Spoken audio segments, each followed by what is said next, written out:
ब्रज की भूमि पर एक समय ऐसा आया जब संपूर्ण प्रकृति में अपूर्व छटा छा गई थी।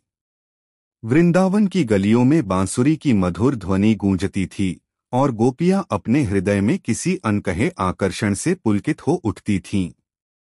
यह वह समय था जब श्री कृष्ण बाल रूप में गोकुल से वृंदावन आए थे और वहीं कहीं बरसाने की भूमि पर राधा जन्मी थीं। राधा, जिनके नाम का उच्चारण करते ही प्रकृति भी नतमस्तक हो जाती है। राधा और कृष्ण का मिलन कोई सामान्य मिलन नहीं था। यह आत्माओं का वह जुड़ाव था जो जन्म जन्मांतरों से चला आ रहा था। राधा जब छोटी थीं, तब से ही उनकी आंखों में वह छवि बसी थी जो बांसुरी लिए एक बालक की थी, जिनकी मुस्कान में संपूर्ण ब्रह्मांड का सृजन और संहार समाया हुआ था। कृष्ण जब गोचारण के लिए निकलते, राधा उन्हें दूर से देखा करती। न उनका मिलना साधारण होता, न ही उनका अलगा। वृंदावन के हर वृक्ष, हर नदी, हर पवन उस अमर प्रेम का साक्षी था जो राधा और कृष्ण के मध्य था। यह प्रेम न तो शरीर का था, न ही मन का। यह तो वह प्रेम था जो चेतना से जुड़ा हुआ था। जब कृष्ण मुरली बजाते तो राधा का हृदय थरथरा उठता। वह बांसुरी की ध्वनि में अपना नाम सुनती थीं। वह स्वर उनके कानों में नहीं, उनकी आत्मा में गूंजता था। राधा और कृष्ण का प्रेम समर्पण का प्रतीक था। राधा का जीवन कृष्णमय हो गया था। वे उनकी प्रतीक्षा में समय का भान भी भूल जाती। और कृष्ण, जो साक्षात नारायण के रूप थे, राधा के चरणों में भक्त बनकर बैठते थे। एक बार जब गोपियां राधा से ईर्ष्या करने लगीं, तब कृष्ण ने कहा था, राधा का स्थान तुम में से कोई नहीं ले सकता, क्योंकि राधा ने मुझे पा लेने की लालसा नहीं की, उन्होंने तो मुझे खो देने में ही सुख पाया है। कृष्ण का प्रेम राधा के लिए सहज था, निष्कलंक था। उन्होंने कभी राधा से कुछ नहीं मांगा और राधा ने कभी कृष्ण से कुछ नहीं चाहा। वे एक दूसरे में समा गए थे, बिना किसी शब्द के, बिना किसी शर्त के। राधा का नाम कृष्ण के नाम से पहले लिया जाता है, क्योंकि कृष्ण जानते थे कि राधा का प्रेम ही उन्हें पूर्ण बनाता है। उनका यह प्रेम कभी विवाह में नहीं बंधा, फिर भी वह संसार का सबसे पवित्र बंधन था। विवाह से परे जाकर जो प्रेम बना, जो लोकलाज, धर्म, मर्यादा से ऊपर था, वह राधा कृष्ण का प्रेम था। कृष्ण ने कभी राधा को पत्नी नहीं बनाया, लेकिन जब भी उन्होंने रुक्मिणी, सत्यभामा या किसी अन्य से विवाह किया, तो उनके हृदय का सिंहासन सदा राधा के नाम रहा।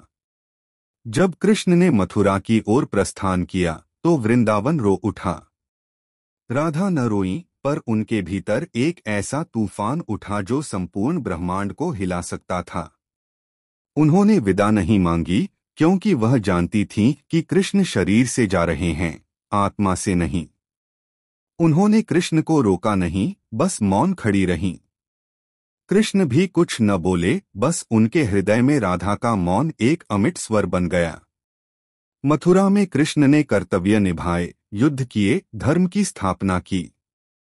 परंतु वृंदावन की रज, राधा की छाया और बांसुरी की वह तान उनके मन से कभी अलग नहीं हुई। राधा वृंदावन में थीं, परंतु उनके मन में कृष्ण मथुरा नहीं गए थे। वे वहीं थे, यमुना के किनारे, कदम के वृक्षों के नीचे, नृत्य करते हुए, बांसुरी बजाते हुए। कई वर्षों बाद जब उद्धव को कृष्ण ने वृंदावन भेजा था, तो उन्होंने राधा और गोपियों को कृष्ण का संदेश देना चाहा। पर उद्धव चकित रह गए जब उन्होंने देखा कि वे सब कृष्णमयी थीं। राधा ने कहा, उद्धव, तुम कहते हो कि कृष्ण अब योगी हैं, ज्ञानी हैं, पर हम तो उसी कृष्ण को जानती हैं जो हमारे संग गाय चराते थे, जो हमारे साथ नृत्य करते थे। हमने उन्हें जाना है, जिया है। अब हमें संदेशों की आवश्यकता नहीं। कृष्ण की अनुपस्थिति में भी राधा का प्रेम वैसा ही रहा। वह पूजा नहीं करती थीं, क्योंकि उनके लिए कृष्ण कोई अलग नहीं थे, वे तो स्वयं कृष्ण थीं। उनके कंठ में नाम नहीं था, उनके श्वास में ही श्री कृष्ण बसते थे। वे किसी मूर्ति के सामने नहीं झुकीं, क्योंकि उनका संपूर्ण अस्तित्व कृष्ण को समर्पित था। प्रेम जब इतना ऊंचा हो जाए कि उसमें द्वैत न बचे, वही राधा कृष्ण का प्रेम बनता है। जीवन के अंतिम क्षणों में जब राधा ब्रज से दूर यमुना के किनारे तपस्या में लीन थीं, तब कृष्ण ने द्वारका से आकर उन्हें देखा। राधा बहुत शांत थीं। कृष्ण ने उन्हें फिर से अपनी बांसुरी सुनानी चाहिए, पर राधा ने सिर हिलाकर मना कर दिया। उन्होंने कहा, अब वह समय नहीं है। अब तुम मुरली छोड़ दो कृष्ण। अब वह रास समाप्त हो चुका है। कृष्ण समझ गए। उन्होंने अपने अधरों से मुरली हटा दी और वही मुरली यमुना के जल में बहा दी। उस दिन के बाद कृष्ण ने फिर कभी बांसुरी नहीं बजाई।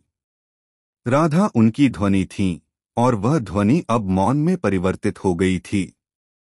राधा और कृष्ण की यह कथा हमें यह सिखाती है कि प्रेम में न स्वार्थ होता है, न अधिकार। प्रेम देना जानता है, खोना जानता है, पर कभी भी बांधना नहीं जानता। कृष्ण यदि साक्षात भगवान हैं, तो राधा वह शक्ति हैं जो उन्हें चलाती हैं। कृष्ण यदि शरीर हैं, तो राधा आत्मा हैं। राधा बिना कृष्ण अधूरे हैं और कृष्ण बिना राधा केवल नाम हैं। युग बीत गए, पर यह प्रेम अमर रहा। आज भी जब वृंदावन की गलियों में कोई बांसुरी की ध्वनि सुनाई देती है, तो लगता है कि राधा कहीं पास ही हैं। जब कोई कृष्ण का नाम लेता है, तो राधा स्वतः स्मरण में आ जाती हैं। यह वह प्रेम है जिसे समय मिटा नहीं सकता, जिसे लोक नकार नहीं सकता। कभी राधा ने कृष्ण से नहीं पूछा, तुम क्यों नहीं आए, और कृष्ण ने कभी यह नहीं कहा, मैं तुम्हें भूल गया, क्योंकि वे जानते थे कि जब आत्माएं जुड़ जाती हैं, तो प्रश्न नहीं रहते।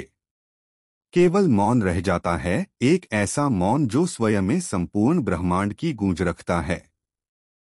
यह प्रेम कहानी आज भी जीवित है। प्रेम की परिभाषा के रूप में, समर्पण के प्रतीक के रूप में। राधा और कृष्ण हमें यह सिखाते हैं कि सच्चा प्रेम वह है जो अपने अस्तित्व को भी मिटा दे, केवल प्रिय के होने में ही आनंद पाए। राधा थी प्रेम का पूर्ण रूप, कृष्ण थे उस प्रेम के कारण, और वृंदावन था वह धरातल जहां प्रेम ने स्वयं को जन्म दिया। राधा और कृष्ण का यह मिलन, यह विरह, यह मौन और यह बंधन युगों तक गाया जाता रहेगा, क्योंकि यह कोई कहानी नहीं, यह प्रेम की परिभाषा है।